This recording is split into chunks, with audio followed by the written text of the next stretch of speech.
The combat arena of the Celestial Nexus hummed with anticipation. Dani stood at the center of the crystalline platform, her forearms flexing in practiced rhythm. The Krillian warrior's emerald scales caught the artificial light, each one a testament to the countless battles she had survived. In the 7 cycles since she'd left her homeworld, she had never met a worthy opponent among the soft, fleshy species that populated the outer colonies. Until now, Jasper walked into the arena with the casual gait of someone entering a cafe, not a battlefield. The human wore a simple gray jumpsuit, no armor, no visible weapons. His hands hung loose at his sides, and his face carried an expression that Dani had learned to recognize among his species.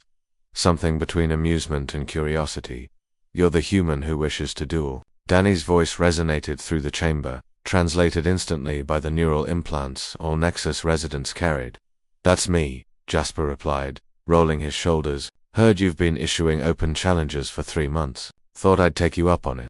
Dani's secondary arms crossed over her chest while her primary hands rested on the plasma blades at her hips. "I have defeated 47 challengers, warriors from 12 different species. What makes you think a human species with no natural weapons, no armor plating, no enhanced reflexes can stand against me?" Jasper smiled. It was a strange expression, one that didn't translate well across species. "Guess we'll find out." The arena's AI announced the rules. Standard combat protocol. First to yield, fall unconscious, or leave the ring losers. Lethal force prohibited by neural governors. Dani had heard it all before. The bell chimed. Dani moved like liquid lightning, closing the 30-foot gap in seconds. Her plasma blades ignited mid-sprint, casting purple shadows across the arena floor. She'd seen humans fight before, clumsy, slow, relying too heavily on technology. This would be over in moments. Her first strike should have ended it. A double-armed slash that had felled a Thoraxian berserker, but Jasper wasn't there. He'd shifted sideways, not with enhanced speed, but with timing that spoke of something deeper than reflexes. Dani spun, all 4 arms creating a web of plasma death. Jasper ducked, weaved, stepped backward. He wasn't faster than her, not even close. But somehow he was always just ahead of where her blades cut through air. "Stand still," Dani growled, frustration creeping into her voice. "Can't really do that," Jasper said, breathing harder now. Sweat beaded on his forehead. "Kind of defeats the purpose."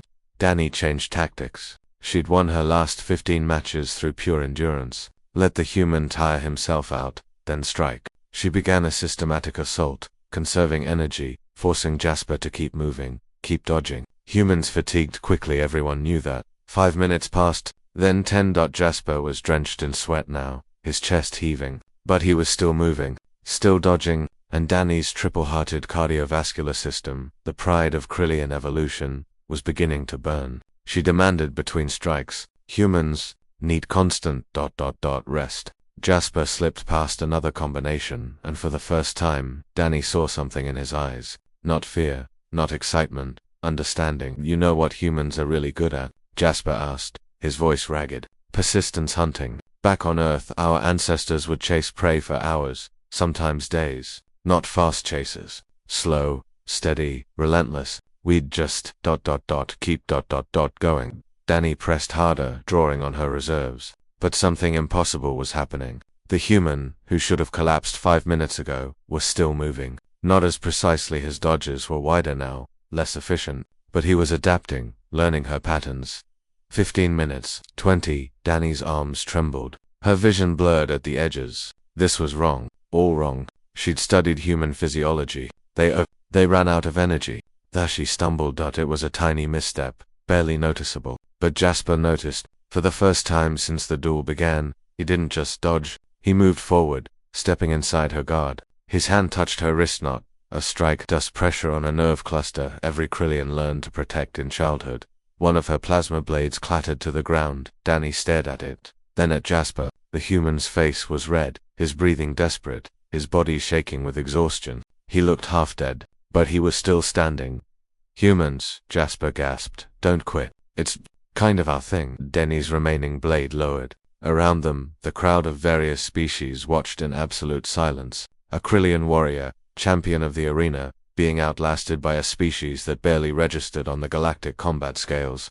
"I yield," Dani said quietly. The arena erupted, not in celebration, but in confusion. Across a dozen species, the viewers tried to process what they'd witnessed. Jasper deactivated his neural implant temporarily and extended his hand. Danny stared at it, a human gesture of respect, then carefully clasped it with one of her primary hands. How did you know? She asked. About the nerve cluster. Spent the last 3 months watching your matches, Jasper admitted. Humans might not be the strongest or fastest, but we're pretty good at studying, adapting, and out. Plus, we're stubborn as hell.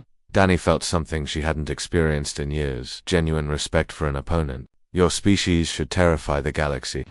Jasper laughed, a tired, genuine sound. We mostly just terrify ourselves. But yeah, we've got our moments.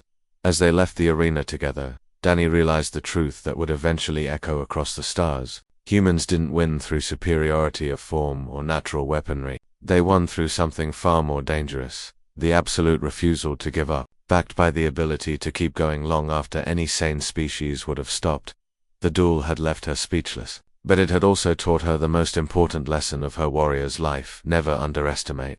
A species that conquered its own planet not through claws or fangs, but through sheer, bloody-minded persistence and